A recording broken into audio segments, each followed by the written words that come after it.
जब कॉमेडियन महमूद ने मरने से 1 साल पहले की अपनी इच्छा जाहिर की वह मुसलमान है, लेकिन फिर भी उनके शरीर को दफनाया नहीं जाए। महमूद चाहते थे कि उनके शरीर को दफनाने की बजाय जलाया जाए। जानिए महमूद ऐसा क्यों चाहते थे और उनके शरीर का अंतिम संस्कार कैसे किया गया। महमूद कॉमेडी के बादशाह रहे हैं। एक जमाना ऐसा था कि महमूद का नाम लेते ही हंसी आ जाती थी। सभी को हंसाने वाले महमूद ने अपनी जिंदगी में कदम कदम पर दुख और गरीबी देखी थी। महमूद का जन्म 29 सितंबर 1932 में हुआ था। महमूद ने लगभग 300 फिल्मों में काम किया है। एक वक्त ऐसा था जब महमूद के नाम की तूती बोलती थी। उनके नाम की धाक ऐसी थी कि बड़े बड़े एक्टर उनके नाम से घबराया करते थे। दर्शक हीरो के नाम से कम और महमूद के नाम से ज्यादा फिल्म देखने थिएटर जाया करते थे। दर्शकों को लगता होगा कि कॉमेडियन अपनी जिंदगी में भी इतने ही खुशहाल है, लेकिन महमूद ने अपना बचपन बेहद गरीबी में काटा था। वह एक्टर बनने के बाद भी ट्रेन में अंडे और टॉफियां बेचा करते थे और साथ ही वह डायरेक्टर और प्रोड्यूसर राजकुमार संतोषी के पिता पीएल संतोषी के ड्राइवर भी थे।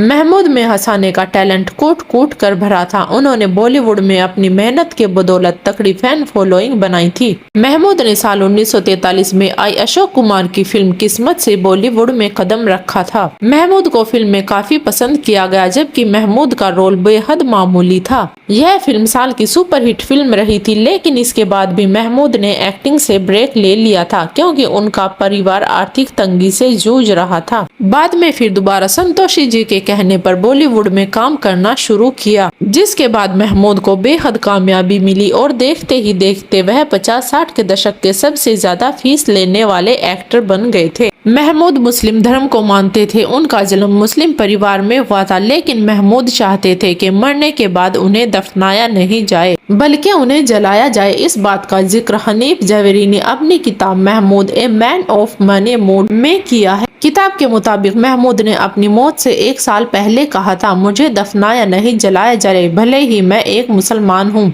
लेकिन मैं चाहता हूँ दफनाने की बजाय मुझे जलाया जाए। मेरी दिली तमन्ना यही है कि मेरे निधन के बाद मेरा दाह संस्कार हो और फिर मेरी अस्थियों को 3 खास जगह पर रखा जाए जो मेरे लिए बहुत मायने रखती हैं। उन्होंने कहा था, इन जगहों पर वो मेरे अपने लोग हैं जिन्हें मैं बेहद प्यार करता हूँ, जिनसे मेरा बेहद लगाव है। महमूद ने 3 जगह का जिक्र करते हुए कहा था, पहले है मेरे वालिद मुमताज अली जिनकी कब्र बेंगलोर में है। दूसरी उन्होंने बताई थी अपनी मां लतीफुन्निसा अली जिनकी कब्र मुंबई के चांदीवली में है, और तीसरे राष्ट्रपिता महात्मा गांधी जिनकी समाधि दिल्ली में है। इन 3 जगह पर महमूद ने अपनी अस्थियों को रखने के लिए कहा था, लेकिन उनकी यह ख्वाहिश पूरी नहीं हो सकी। कहा जाता है कि जब ये खबर सामने आई तो चारों तरफ तनाव बढ़ गया था। कहा जाता है महमूद के परिवार ने इस खबर को नहीं छापने के लिए मीडिया वालों से खास अपील की थी। इसके साथ ही घर वालों ने महमूद को काफी समझाया था, तब जाकर उन्होंने यह अपनी आखिरी इच्छा वापस ली थी। 23 जनवरी साल 2004 में महमूद ने इस दुनिया को अलविदा कह दिया था और उनके शरीर को घर वालों ने उनकी मां के पास बेंगलोर में दफनाया था।